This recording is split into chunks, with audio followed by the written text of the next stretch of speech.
Le Maroc et l'Allemagne annoncent officiellement la fin du malentendu. La chaleur dissipe la glace.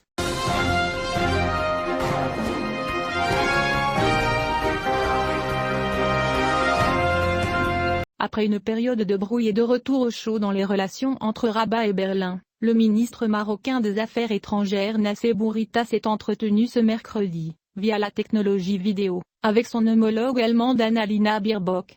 Cette rencontre constitue le premier contact officiel direct entre les deux pays après la détérioration des relations entre le Maroc et l'Allemagne, depuis mars 2021. Dans un communiqué conjoint publié à l'occasion de la rencontre, il a été précisé que les ministres des Affaires étrangères des deux pays se sont mis d'accord lors de la rencontre donner un nouveau souffle aux relations bilatérales avec leurs qualités particulières dans tous les domaines, dans un esprit de cohérence, de respect mutuel et de politiques efficaces. Le communiqué salue également l'échange de lettres entre le président allemand Frank-Walter Steinmeier et Sa Majesté le roi Mohammed V, dans lesquels ils ont affirmé leur intérêt mutuel à établir un nouveau partenariat entre les deux pays. Le communiqué a souligné que les deux ministres ont convenu de lancer un nouveau dialogue visant à surmonter le malentendu urgent et à approfondir les relations bilatérales à multiples facettes. Les deux ministres ont également convenu de fixer les grandes lignes, dans les semaines à venir, visant à renouveler et approfondir le dialogue et la coopération pour faire face aux défis futurs au niveau régional et international. Selon le communiqué, les deux ministres se sont félicités du retour de l'ambassadeur du roi à Berlin et ont souligné la nécessité pour l'ambassadeur d'Allemagne d'arriver prochainement au Maroc. Robert Dolger, le futur ambassadeur d'Allemagne à Rabat après une interruption de près d'un an, Berlin a proposé le nom de son nouvel ambassadeur à Rabat. Il est lié à Robert Dolger, qui était le ministre allemand des Affaires étrangères pour l'Afrique.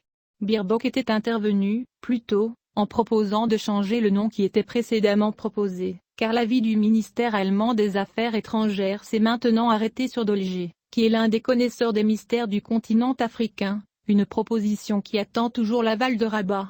Dans une interview accordée au portail Deutschland.com, et en réponse à la question de savoir pourquoi le continent africain est un partenaire majeur pour l'Europe, il a déclaré: « Nous sommes étroitement guidés par les principes et les objectifs de l'agenda 2063 pour l'Union africaine et les principes directeurs de la politique du gouvernement allemand à l'égard de l'Afrique. Nous voulons nous concentrer consciemment sur des sujets et des intérêts communs d'avenir, y compris la numérisation, l'innovation et la formation, mais aussi la promotion du commerce privé et de l'investissement. Nous voulons également renforcer les droits de l'homme, l'état de droit, la participation communautaire, en particulier des femmes, et intensifier les contacts avec la société civile. L'Afrique dispose d'un grand potentiel d'énergie renouvelable et d'une biodiversité impressionnante.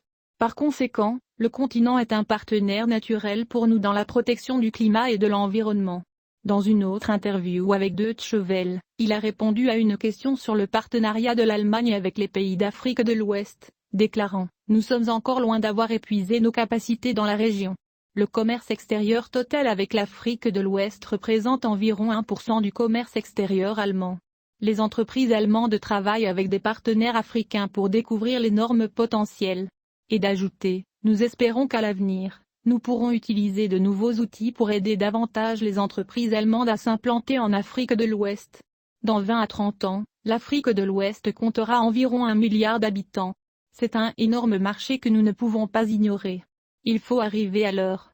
L'Europe et l'Afrique, selon Dolger, sont ensemble dans le même bateau, non seulement lorsqu'il s'agit des tâches principales pour assurer l'avenir, comme la protection de l'environnement ou la politique climatique et énergétique, mais aussi avec le principe même de partenariat et de coopération. Beaucoup d'eau a coulé sous le pont. Les deux parties avaient échangé, depuis le début du mois de décembre dernier, un certain nombre de signes positifs. Berlin a franchi une étape importante, que Rabat a accueilli avec une grande satisfaction. Cela s'est produit lorsque le ministère allemand des Affaires étrangères a mis à jour les informations sur son site web concernant le Maroc. Le ministère allemand des Affaires étrangères a estimé que le Maroc est un lien fort et un partenaire fiable entre le Nord et le Sud dans les domaines de la culture et de l'économie.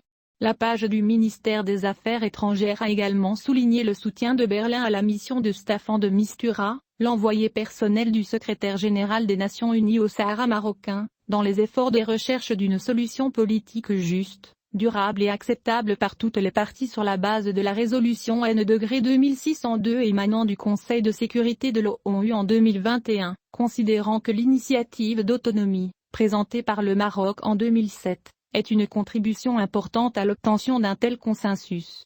À l'occasion du début de l'année en cours, le président allemand Frank-Walter Steinmeier a adressé un message au roi Mohammed V dans lequel il a souligné que l'initiative d'autonomie est une contribution importante et crédible, dans lequel il a appelé le monarque marocain à se rendre en Allemagne, afin d'établir un partenariat stratégique entre les deux pays.